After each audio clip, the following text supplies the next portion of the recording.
الشيطان الرجيم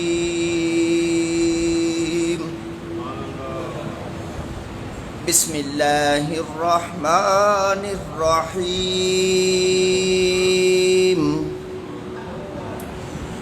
والشمس وضحاها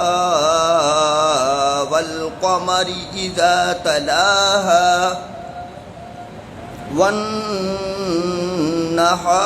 إذا جلاها والليل إذا يغشاها والسماء وما بناها والأرض وما طحاها ونفس وما سواها فألهمها فجورها وتقواها قد أفلح من زكاها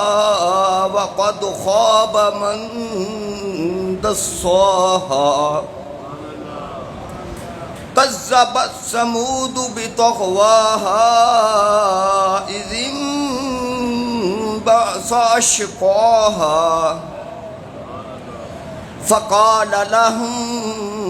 رسول الله ناقة الله وسقياها فكذبوه فعقروها فدمدم عليهم ربهم بذنبهم فسواها ولا يخاف عقباها صدق اللہ العظیم.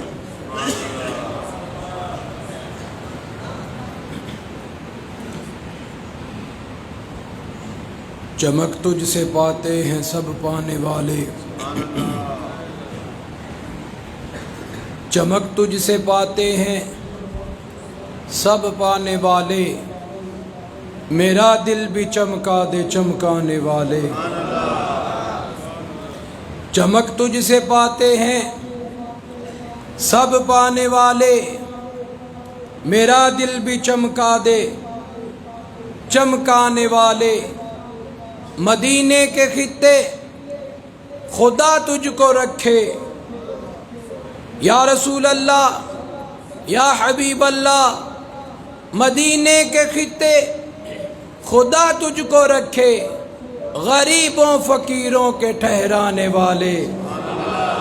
غریبوں فقیروں کے ٹھہرانے والے. میں مجرم ہوں آقا مجھے ساتھ لے لو، میں مجرم ہوں آقا مجھے ساتھ لے لو، کہ راستے میں ہیں جا بجا تھانے والے. تو زندہ ہے واللہ تو زندہ ہے واللہ، تو زندہ ہے واللہ تو زندہ ہے واللہ، میرے چشم عالم سے چھپ جانے والے، میرے چشم عالم سے چھپ جانے والے. نعت پاک مصطفیٰ صلی اللہ علیہ وآلہ وسلم کے لیے دعوت پیش کرتا ہوں جناب قاری محمد راشد عطاری صاحب، جو ہماری مسجد کے مؤذن بھی ہیں، اور یہ پروگرام 12 روزہ جو پروگرام ترتیب دیا جاتا ہے اور اسے سجایا جاتا ہے، آپ کے بیٹھنے کے لیے جو انتظامات دیگر ملاشی کے کیے جاتے ہیں، اللہ کے فضل سے ان میں ان کا اہم کردار ہے، اور یہ 12 روزہ پروگرام کا صحرا ان کے سر ہے. اللہ تبارک و تعالی ہم سب کی طرف سے ان کو جزائے خیر عطا فرمائے. تو ناشری پیش کرتے ہیں تمام احباب، با آواز بلند جھوم کر درود پاک پڑھیے صلی اللہ علیہ وسلم.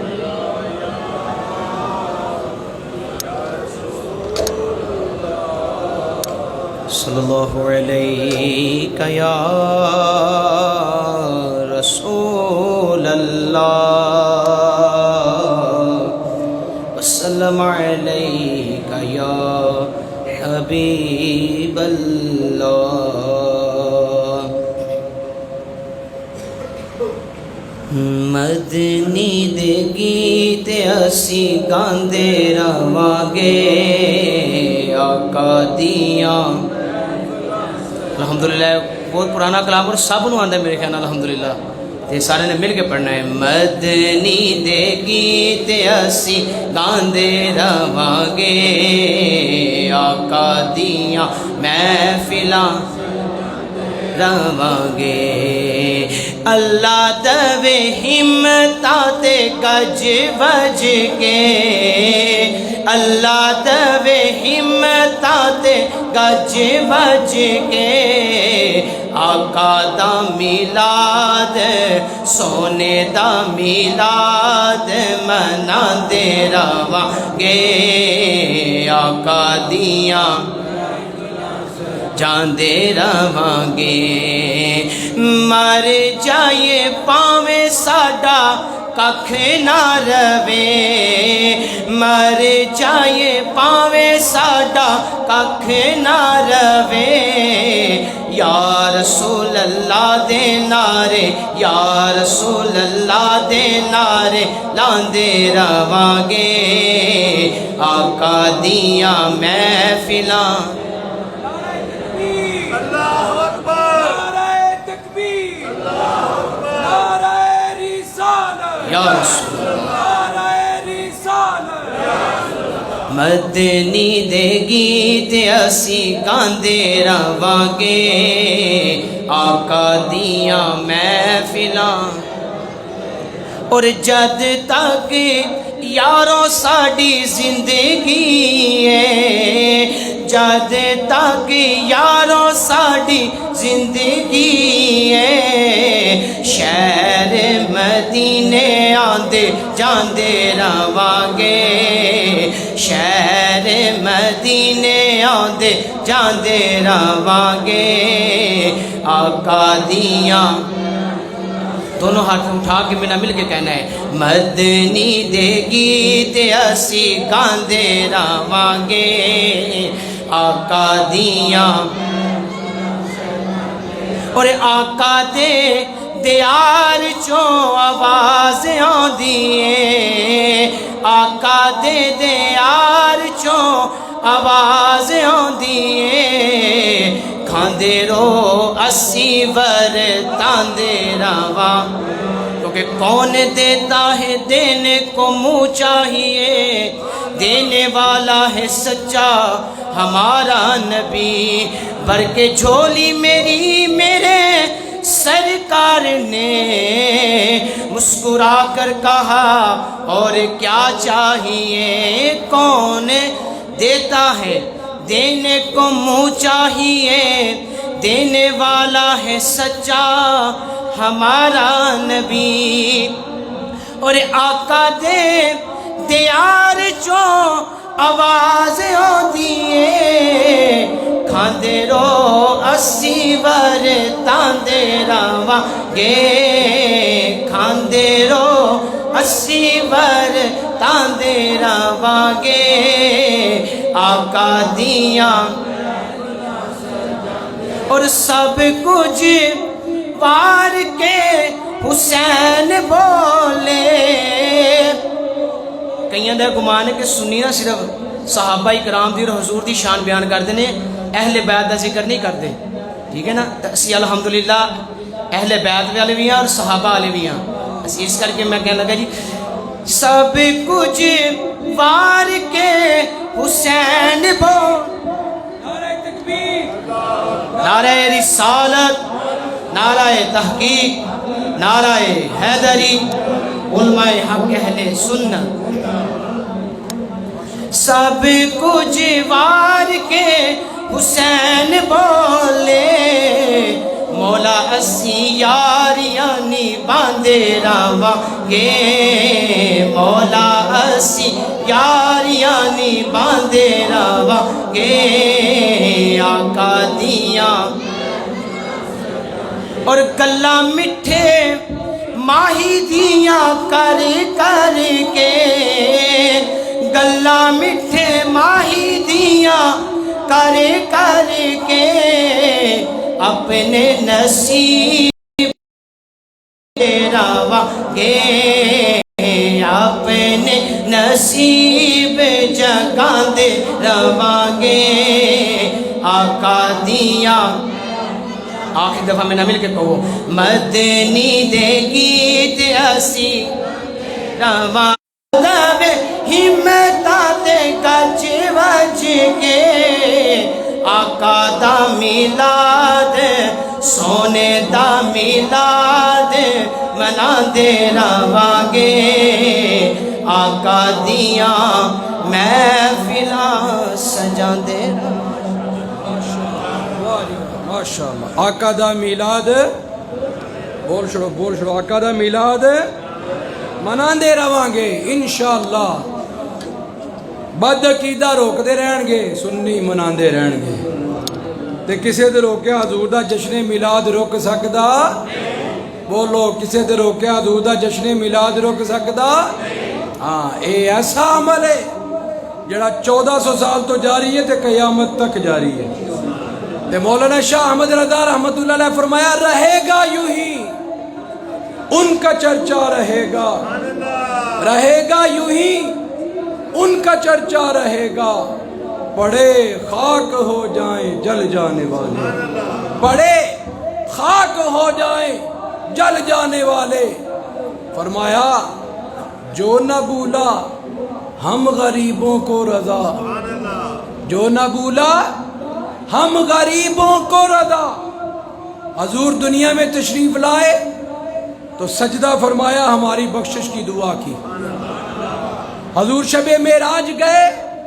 رب کے عرش سے بھی آگے تشریف لے گئے اللہ کے قرب خاص میں پہنچے تو وہاں بھی ہماری بخشش کا ذکر کیا پھر حضور علیہ السلام اپنے مزار پر انوار میں تربت انور میں قبر مبارک میں حضور علیہ السلام تشریف لے گئے تو صحابی فرماتے ہیں مولا علی شیر خدا فرماتے ہیں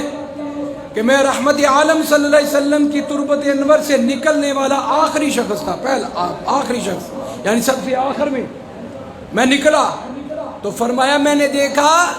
کہ نبی کریم صلی اللہ علیہ وسلم کے لبہائے مبارک جنبش فرما رہے ہیں تو فرمایا میں نے اپنا کان حضور کے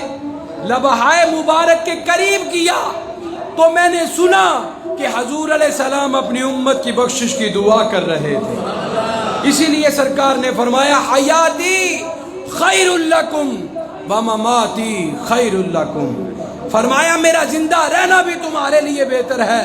اور اس دنیا سے چلے جانا بھی تمہارے لیے بہتر ہے تو جو نہ بھولا ہم غریبوں کو رضا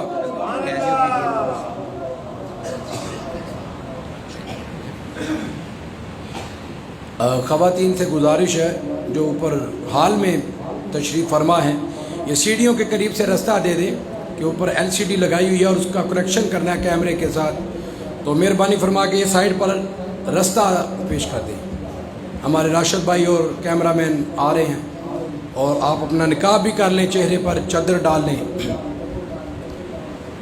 جو نہ بھولا ہم غریبوں کو رضا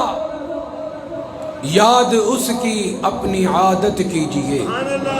یاد اس کی اپنی عادت کیجئے حضرات ذی وقار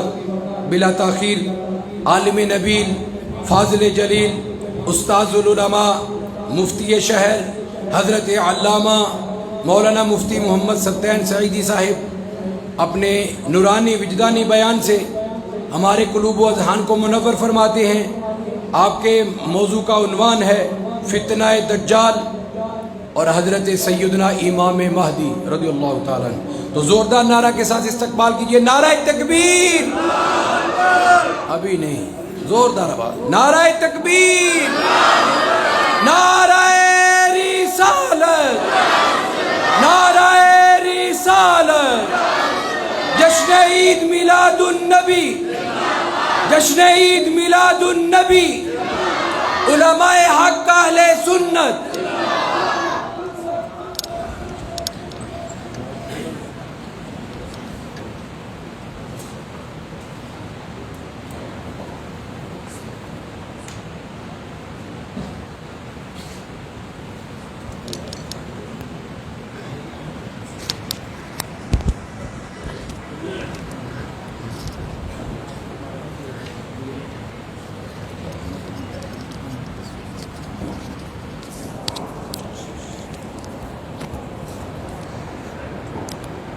الحمد للہ نحمده ونستعینه ونستغفره ونؤمن به ونتوکل علیہ ونعوذ باللہ من شرور انفسنا ومن سیئات اعمالنا من يهده الله فلا مضل له ومن يضلله فلا هادي له سبحانه ما أعظم شانه لا يتصور ولا يتصور لا ينتج ولا ينتج لا يلد ولا يولد والصلاة والسلام على سید الانبیاء محمد المصطفى وعلى آلہ المجتبى اجمعین اما بعد فاعوذ باللہ من الشیطان الرجیم بسم اللہ الرحمن الرحیم قال اللہ تبارک و تعالی یوم یأتی بعد آیات ربک لا ينفع نفسا ایمانها وقال قال رسول اللہ صلی اللہ علیہ وآلہ وسلم اللہم انی اعوذ بک من البخل والکسل وارذل العمر وعذاب القبر وفتنة الدجال وفتنة المحیا والممات صدق اللہ العظیم وصدق رسولہ النبی الکریم الامین ذالک لمن الشاہدین والشاکرین والحمد للہ رب العالمین یا اللہ یا علی یا عظیم یا حلیم انت ربی وعلمک حسبی فنعم رب ربی ونعم الحسب حسبی تنصر من تشاء وانت العزیز الرحیم نسألک العصمت فی الحرکات والسکنات والکلمات والارادات والخطرات من الشکوک والظنون والاوہام ساترہ حسبنا اللہ ونعم الوکیل نعم المولا ونعم النصیر بسم اللہ الذی لا يضر مع اسمہ شیء فی الارض ولا فی السماء وهو السمیع العلیم ان اللہ وملائکتہ یصلون علی النبی یا ایہا الذین آمنوا صلوا علیہ وسلموا تسلیما درود پاک الصلاة والسلام علیک یا سیدی یا رسول اللہ الصلاة والسلام علیک یا سیدی یا حبیب اللہ الصلاة والسلام علیک یا سیدی یا نبی اللہ الصلاة والسلام علیک یا سیدی و مرشدی یا رحمت للعالمین حمد و صلاة کے بعد قبل اس کے کہ کچھ عرض کروں دعا فرمائیں کہ اللہ جل وجلہ صحیح حق سچ کہنے حق اور سچ صحیح سننے کے بعد اس پہ عمل کی سعادت عطا فرمائے یقیناً بہت ہی مبارک کے مستحق ہیں جامع مسجد نوری کے تمام منتظمین اور مؤذن اور امام صاحب قبلہ کہ جنہوں نے لوگوں تک رسول کریم صلی اللہ علیہ وآلہ وسلم کا دین پہنچانے کے لیے بہت اچھی کاوش کا اور بہت اچھے وقت کا انتخاب فرمایا. نفس نفسی کا دور ہے، مغرب میں، عشاء میں یا دیگر اوقات میں آپ یہ محفل رکھ کر دیکھ لیں تو کبھی بھی اتنی بارونق، اتنی بازوق محفل نہیں ہو سکتی۔ یہ جتنے احباب تشریف فرما ہیں یہ محض اور محض رسول کریم کی بات سننے کے لیے تشریف لے کر آئے ہیں، تو یہ یقیناً ایک بہت بڑی سعادت ہے۔ اللہ جل مجدہ سب کوشش کرنے والوں کو دین اور دنیا دونوں کی سعادتیں عطا فرمائے۔ جو موضوع مجھے دیا گیا وہ یقیناً انتہائی اہم اور ضروری موضوع ہے۔ خود نبی پاک صلی اللہ علیہ وسلم، انبیاء اکرام اور خود نبی پاک صلی اللہ علیہ وسلم اپنی امت کو دجال کے فتنے سے ڈراتے رہے اور فرمایا ماں آئیں گے، جتنے فتنے آئے موجود ہیں قیامت تک، جتنے بڑے بڑے فتنے تو ربی کا لا ينفع نفسا ایمانھا، جس دن اللہ کی وہ نشانیاں آئیں گی پھر کسی شخص کو اس کا ایمان فائدہ نہیں دے گا، کسی شخص کو اس کا ایمان فائدہ نہیں دے گا۔ علامہ عسقلانی فرماتے ہیں اس میں دجال شریف کی حدیث پاک ہے کہ جب 3 نشانیاں ظاہر ہوں گی تو اس وقت ان میں سے ایک دجال جب ظاہر ہوگا پھر اگر کوئی ایمان لے کر آئے اس کا ایمان قابل قبول نہیں۔ دوسرا دابۃ الارض، وہ ایک الگ تفصیل ہے، بس دابۃ الارض سنیں، دابت جانور کو کہتے ہیں، ارض زمین کو کہتے ہیں، زمین کا جانور، وہ بھی ظاہر ہوگا، اس کے بعد بھی ایمان قابل قبول نہیں۔ اور تیسرا جب سورج مغرب سے طلوع ہوگا اس کے بعد کوئی ایمان لے کر آئے تو اس کا ایمان قابل قبول نہیں ہے۔ اور دجال بر وزن فعال، دجل سے ہے، اس میں مبالغہ کا صیغہ ہے، اس کا معنی ہے جھوٹ، فریب، دھوکہ دہی، جھوٹ اور سچ کو آپس میں خلط ملط کر دینا کہ نہ پتہ رہے جھوٹ کیا ہے، نہ سمجھ آئے سچ کیا ہے۔ یہ کرونا اور ایسی دیگر بیماریاں ہمارے سامنے ہیں، لوگ بہت مشوش ہو گئے کہ یہ سچ کیا ہے، جھوٹ کیا ہے، کیا ایک سے دوسرے کو بیماری لگ رہی ہے، دوسرے سے پہلے کو آرام آ رہا ہے، یا اس کے قریب سے کوئی بندہ گزر جائے وہ مر جائے گا، کتنا ہاتھ دھوئے تو بچتا ہے، کتنا نہیں دھوتا تو نہیں بچتا ہے۔ تو یہ خلط ملط کا ہو جانا، سچ اور جھوٹ کا آپس میں مل جانا کہ فرق نہ کر سکے، تو ان سب کو دجال کہتے ہیں، کیونکہ دجال بھی جھوٹا بھی ہوگا، دھوکہ بھی کرے گا، فریب بھی کرے گا۔ اس کے دور کے اندر سچ اور جھوٹ اس طرح خلط ملط ہو جائیں گے کہ آدمی اس کے اندر فرق بھی نہیں کر سکے گا،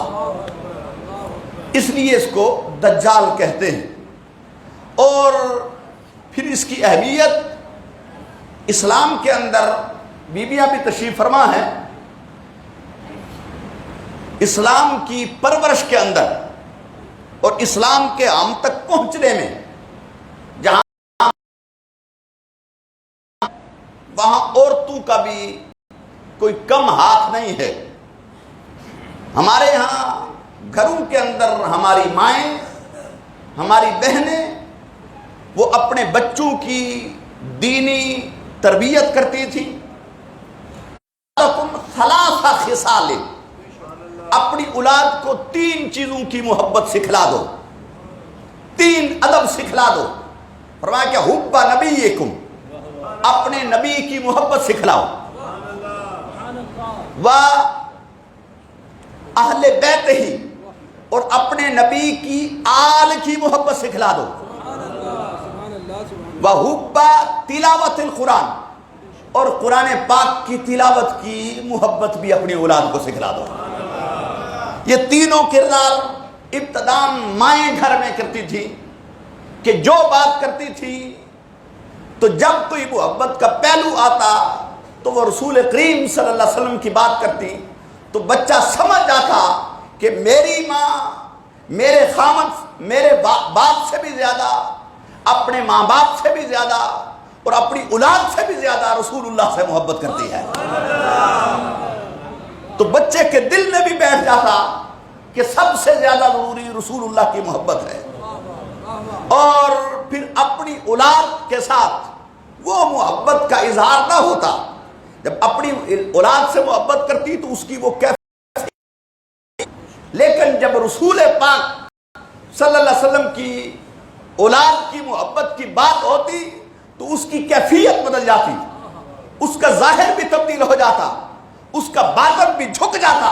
تو بچہ سمجھ لیتا کہ اپنی اولاد سے بھی زیادہ جو محبت ضروری ہے وہ، تو بچہ سمجھ لیتا کہ جس طرح نماز ضروری ہے اس طرح قرآن پاک کی تلاوت بھی ضروری ہے۔ اور پھر جہاں مائیں یہ کام کرتی تھیں، ساتھ ہی ساتھ مائیں فتنہ دجال سے بھی ڈراتی تھی، بتلاتی تھی کہ بیٹا وہ فتنہ دجال کیا ہے۔ افسوس کہ پھر یکسر حالات نے پلٹا کھایا، حالات یکسر تبدیل ہوئے اور جاہلی تہذیب ادھر بھی آن پہنچی کہ مائیں اپنی ذمہ داری سے غافل ہو گئی۔ اب اولاد کو مائیں جو ان کی ذمہ داری ہے وہ ذمہ داری پوری نہیں کر رہی، نہ رسول اللہ کی محبت سکھلائی جا رہی ہے، نہ رسول اللہ کی آل کی محبت سکھلائی جا رہی ہے، اور نہ تلاوت قرآن پاک کی محبت سکھلائی جا رہی ہے۔ ماں بھی ٹی وی کے آگے بیٹھی ہے تو بیٹا بھی ٹی وی کے آگے بیٹھا ہے، بلکہ اس سے بڑھ کر ماں کے پاس اگر ٹچ موبائل ہے، جو گندگی وہ دیکھ رہی ہے تو بیٹا بھی وہی آ کر اپنی ماں کے ساتھ اس کی محبت پہ بیٹھا ہے، وہ بھی دیکھ رہا ہے کہ ماں کیا کر رہی ہے، تو اپنی ذمہ داری سے سراسر غافل ہوئی۔ تو یوں نبی پاک صلی اللہ علیہ وسلم کی وہ پیشن گئی، فرمایا دجال اس وقت تک نہیں آئے گا جب تک لوگ اس سے غافل نہیں ہو جائیں گے، لوگ اس سے غافل ہو جائیں گے، اس کا تذکرہ چھوڑ دیں گے۔ اور راشد بن سعد روایت کرتے ہیں نبی پاک صلی اللہ علیہ وسلم سے، وہ فرماتے ہیں کہ نبی علیہ السلام نے ارشاد فرمایا کہ دجال اس وقت آئے گا جب لوگ اس سے غفلت کریں گے، یعنی اس کو بھول جائیں گے، یہاں تک کہ خطبہ اپنے خطابات کے اندر علماء اپنے ممبروں پر چڑھ کر اس کا تذکرہ کرنا چھوڑ دیں گے۔ اب سالہ سال گزر جاتے ہیں، ہم دجال کا تذکرہ علماء سے نہیں سنتے، سالہ سال گزر جاتے ہیں، ہم اپنے والدین سے، اپنے عزیز اقربا سے دجال کی کارستانیاں نہیں سنتے کہ وہ کیا کیا کرے گا، کون کون سے گل وہ کھلائے گا۔ تو یقیناً جب ہم اس سے غافل ہوں گے، لوگ اس کو بھول جائیں گے، تو پھر اللہ اس کو وہاں سے چھوڑے گا اور وہ ہمارے اوپر مسلط ہو جائے گا۔ اور علامہ اصفہانی ہمبلی ارشاد فرماتے ہیں، فرمایا کہ علماء اس بات کو لازم پکڑے کہ لوگوں کو دجال کے بارے میں آگاہی دیں، اور لوگ اپنی ماؤں کو، اپنی بہنوں کو، اپنی عورتوں کو دجال کی آگاہی دیں، اور دجال کے بارے میں باتیں لوگوں تک پہنچائیں تاکہ اس کا فتنہ وہاں تک دبا رہے۔ اگر ہم نے اس کا تذکرہ چھوڑ دیا تو پھر اللہ اس کو بھی ہم پر چھوڑ دے گا اور مسلط فرما دے گا۔ یعنی اس سے یہ بات اظہر من الشمس ہوئی کہ خود نبی پاک صلی اللہ علیہ وسلم نے بھی ارشاد فرمایا کہ دجال کا فتنہ سیدنا آدم علیہ السلام سے لے کر قیامت تک آنے والے فتنوں میں سب سے بڑا فتنہ۔ اور یہ بھی بات ظاہر ہوئی کہ دجال کا جو فتنہ ہے وہ ہم پر اس وقت مسلط ہوگا جب ہم اس سے غافل ہو جائیں گے، اس سے غفلت کریں گے، مائیں اپنی ذمہ داری پوری نہیں کریں گی اور باپ اپنی ذمہ داری پوری نہیں کرے گا، امام منبر پر اپنی ذمہ داری پوری نہیں کرے گا، لوگ اس سے غفلت کریں گے، سچ اور جھوٹ کو ملا بیٹھیں گے اور سچ اور جھوٹ کے درمیان فرق نہیں کر سکیں گے، تو یوں وہ ہم پر مسلط کر دیا جائے گا۔ تو اس لیے دجال کے فتنے سے خود بھی بچیں، اپنی اولادوں کو بھی بچائیں، اور اس کے بارے میں گاہے بگاہے آگاہی ضرور حاصل کرتے رہیں۔ درود علیک یا سیدی یا رسول اللہ، الصلاۃ والسلام علیک یا سیدی یا حبیب اللہ، الصلاۃ والسلام علیک یا سیدی یا نبی اللہ وعلی آلک و اصحابک یا رحمۃ اللہ۔ یعنی دجال کا فتنہ اس قدر بڑا فتنہ تو ہے، قبر وفطرت الدجال، اللہ کے نبی ارشاد فرماتے ہیں اے اللہ مجھے دجال کے فتنے سے محفوظ فرما۔ اور نبی علیہ الصلوۃ والسلام گاہے بگاہے صحابہ کرام رضوان اللہ علیہم اجمعین کو دجال کے فتنے کے بارے میں بتاتے۔ میں جمعے کے علاوہ عام طور پر حضور منبر پر تشریف لاتے نہیں تھے۔ اس دن لوگوں میں نے تمہیں جانتے ہو کس لیے بلایا ہے؟ عرض کیا اے اللہ کے رسول، یا اللہ جانتا ہے یا آپ جانتے ہیں؟ اللہ اور اس کا رسول جانتا ہے، یہ صحابہ کا طریقہ کار تھا۔ تو حضور علیہ السلام نے میرے پاس آئے ہیں، اسلام کو قبول کیا ہے، میری بیعت انہوں نے کر لی ہے، اور یہ تمیم داری ایک واقعہ بتلاتے ہیں دجال کے بارے میں، اور وہ موافقت رکھتا ہے اس واقعے کے ساتھ جو میں تمہیں عام طور پر دجال کے بارے میں بتاتا رہتا ہوں۔ فرمایا یہ کہتے ہیں کہ ہم نے سمندر کا سفر کرتے ہوئے 30 آدمی بنو لحم اور بنو جزام کے قبیلے کے بھی تھے۔ راستے کے اندر سمندری طوفان آیا، راستہ سے ہم بھٹک گئے، سمندر کی موجیں، سمندر کے اندر ایک قطہ، ایک ٹکڑا کہہ لیں، پھر جزیرہ نما اور جزیرہ وہ ایک الگ بات ہے۔ تو بہرحال نبی علیہ السلام نے فرمایا کہ یہ کہتے ہیں کہ ہم مہینہ سفر کرنے کے بعد جزیرے کے قریب جا پہنچے، تو وہاں سے چھوٹی کشتیوں میں جزیرے پر پہنچے،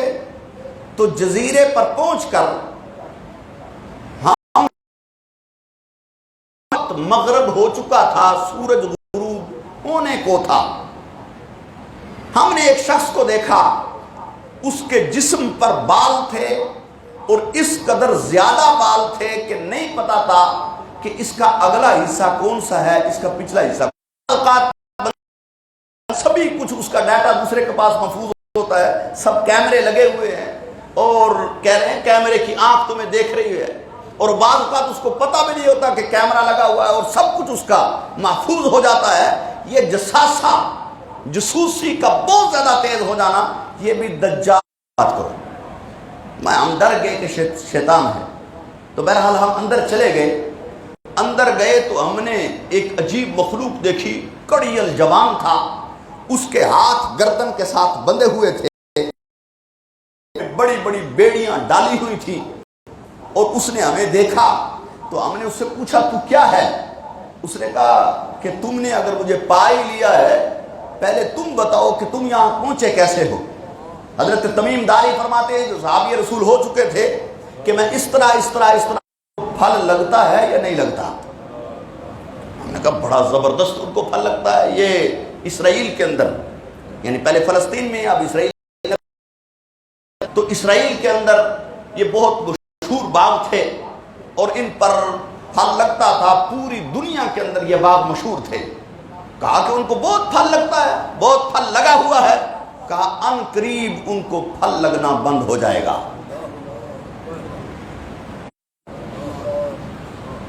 دو خبریں اس نے ساتھ دے دی۔ تیسرا اس نے پوچھا اچھا اہل عرب کا کیا حال ہے؟ حضرت تمیم داری فرماتے ہیں نبی ہیں۔ تو کہا اچھا بتائیں قریش کا کیا حال ہے؟ کہا قریش کے اندر ایک نبی تشریف لے کر آئے ہیں، تو اس نبی نے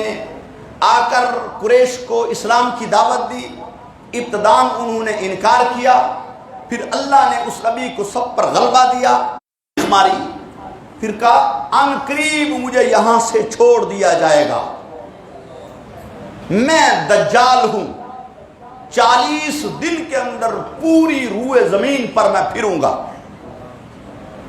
کوئی دیہات کوئی شہر میں نہیں چھوڑوں گا سوائے مکہ المکرمہ اور مدینہ المنورہ کے۔ مدینہ المنورہ کے اندر لیکن اس کے ہر راستے پر، ہر گلی پر، ہر موڑ پر اللہ نے ایک فرشتے کی ڈیوٹی لگا رکھی ہے۔ وہ فرشتہ ننگی تلوار کے ساتھ کھڑا ہے، جب میں اس جانب جاؤں گا وہ تلوار، اور جو صالحین ہیں وہ سارے کے سارے مدینہ المنورہ مکہ المکرمہ میں جمع ہو جائیں گے۔ تو پھر حضور نے فرمایا ہی تابہ، یہ تابہ فرمایا یہی مدینہ ہے، یہی مدینہ ہے، یہی مدینہ ہے جس میں کبھی دجال نہیں آ سکے گا۔ تو یہ نبی پاک صلی اللہ علیہ وسلم نے دجال کے بارے میں خبر دی صحابہ کبار رضوان اللہ علیہ مجمعین کو، اور اس سے یہ بھی پتا چلا، فرمایا وہ یمن کی طرف ہے، فرمایا وہ یمن کی طرف ہے، ساتھ ارشاد فرمایا کہ نہیں وہ مشرق کی جانب ہے، وہ مشرق کی جانب ہے۔ یعنی حضور نے پھر اس کو مبہم رکھ دیا، کیونکہ اللہ کی طرف سے حکم نہیں تھا کہ وہ دجال رہتا کہاں ہے، لیکن اس سے یہ پتا چلا کہ اس کی رہائش دیکھیں تو